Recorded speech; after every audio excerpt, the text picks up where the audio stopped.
കടലപ്പരിപ്പ് പോളയ്ക്ക് ആവശ്യമായിട്ടുള്ള സാധനങ്ങൾ എന്തൊക്കെയാണെന്ന് നോക്കാം. ഇതിനായി 4 എഗ്ഗ് വേണം. പിന്നെ വേണ്ടത് ഒരു 1/4 ടീസ്പൂൺ ഏലക്കായ പൊടിച്ചത്. ഏലക്കായ പൊടിയില്ലെങ്കിൽ നോർമൽ ഫുള്ളായിട്ടുള്ള ഏലക്കായയും ഇടാം, കുഴപ്പമില്ല. പിന്നെ ഇതിലേക്ക് വേണ്ടത് കടലപ്പരിപ്പ്. ഈ കടലപ്പരിപ്പ് ഞാൻ 2 മണിക്കൂർ കുതിർത്ത് വെച്ചിട്ടുണ്ടായിരുന്നു. വെള്ളത്തിൽ കുതിർത്ത് വെച്ചതാണ്. അതിനുശേഷം നന്നായി വാഷ് ചെയ്തിട്ട് വേവിച്ചെടുക്കണം. ഒരുപാട് ഉടയരുത്, ഇതുപോലെ ഇതേ ഷേപ്പിൽ തന്നെ കിട്ടിയും വേണം. അപ്പോൾ ഒരുപാട് ഉടയാൻ നിൽക്കരുത്. 2 മണിക്കൂർ സോക്ക് ചെയ്ത് കഴിഞ്ഞാൽ പെട്ടെന്ന് ഇത് വെന്തിട്ടും. പച്ചയോടെ അങ്ങനെ വേവിക്കുന്നുണ്ടെങ്കിൽ ഒരുപാട് ടൈം എടുക്കും.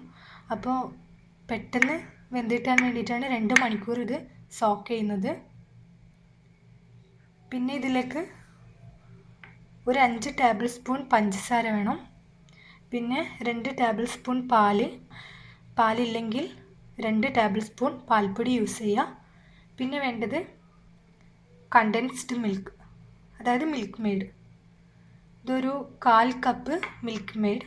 മിൽക്ക് മെയ്ഡ് ഇല്ലെന്നുണ്ടെങ്കിൽ പഞ്ചസാര അധികം ചേർത്താൽ മതി. പിന്നെ വേണ്ടത് ഗീ. അപ്പോൾ ഇതെങ്ങനെയാണ് ഉണ്ടാക്കുന്നതെന്ന് നോക്കാം. ആദ്യം ഒരു മിക്സിയുടെ ജാർ എടുക്കുക, അതിലോട്ട് എല്ലാ ഇൻഗ്രീഡിയൻസും ചേർക്കുക, അതായത് ഗീ ഒഴികെ ബാക്കി എല്ലാ ഇൻഗ്രീഡിയൻസും ചേർക്കുക. ഈ കടലപ്പരിപ്പ് നന്നായി തണുത്തതിന് ശേഷം മാത്രമേ മിക്സിയിൽ ഇടാൻ പാടുള്ളൂ. ഇനി നമുക്ക് എല്ലാ ഇൻഗ്രീഡിയൻസും കൂടെ ചേർത്ത് നന്നായി അരച്ചെടുക്കാം. ആദ്യം ഇതിലേക്ക് കടലപ്പരിപ്പ് ചേർത്ത് കൊടുക്കാം.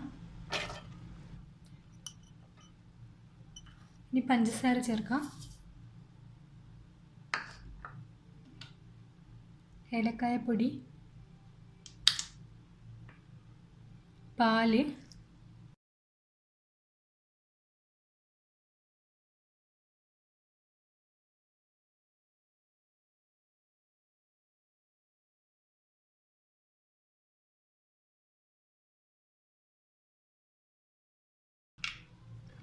ഇതിലേക്ക് മിൽക്ക് മെയ്ഡ് കൂടെ ചേർത്ത് കൊടുക്കാം. മിൽക്ക് മെയ്ഡ് അല്ലെങ്കിൽ കണ്ടൻസ്ഡ് മിൽക്ക്. ഇനി എല്ലാം കൂടി നന്നായി ഒന്ന് അരച്ചെടുക്കുക. നല്ലൊരു പേസ്റ്റ് പോലെ അരയണം. ഇതിപ്പോൾ നന്നായി അരച്ചെടുത്ത് കഴിഞ്ഞു. ഇനി നമുക്ക് പോള ഉണ്ടാക്കിയെടുക്കാം. ഒരു നോൺ സ്റ്റിക്ക് പാൻ അടുപ്പിൽ വെക്കുക. ആ പാനൊന്ന് ചൂടായതിനു ശേഷം അതിലേക്ക് ഗീ ഒഴിച്ചു കൊടുക്കുക. ഒരു 2 ടേബിൾ സ്പൂൺ ഗീ ഒഴിച്ചു കൊടുക്കുക.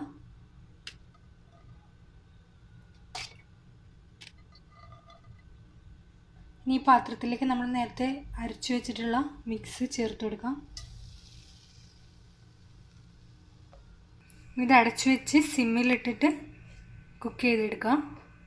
പോള കുക്കായിട്ടുണ്ടോ എന്ന് നമുക്ക് നോക്കാം. ഒരു ഫോർക്കോ അല്ലെങ്കിൽ ഒരു സ്പൂണോ യൂസ് ചെയ്തിട്ട് ജസ്റ്റ് ഒന്ന് ഇതുപോലെ ഒന്ന് ടെസ്റ്റ് ചെയ്ത് നോക്കാം. പോള കുക്കായിട്ടുണ്ട്. ഇനി നമുക്ക് ഫ്ലെയിം ഓഫ് ചെയ്യാം. ഈ പോള തണിഞ്ഞതിന് ശേഷം ഈ നോൺ സ്റ്റിക്ക് പാനിൽ നിന്ന് മാറ്റാം. ചൂടോടെ മാറ്റാൻ നോക്കരുത്, അപ്പോൾ പൊട്ടിപ്പോകാനുള്ള ചാൻസ് ഉണ്ട്. എല്ലാവരും ഇത് ട്രൈ ചെയ്ത് നോക്കുക. നല്ല ടേസ്റ്റുള്ളൊരു പോളയാണ്. ഈ റെസിപ്പി സ്റ്റീം ചെയ്തിട്ടും ഉണ്ടാക്കാറുണ്ട് ഈ പോള.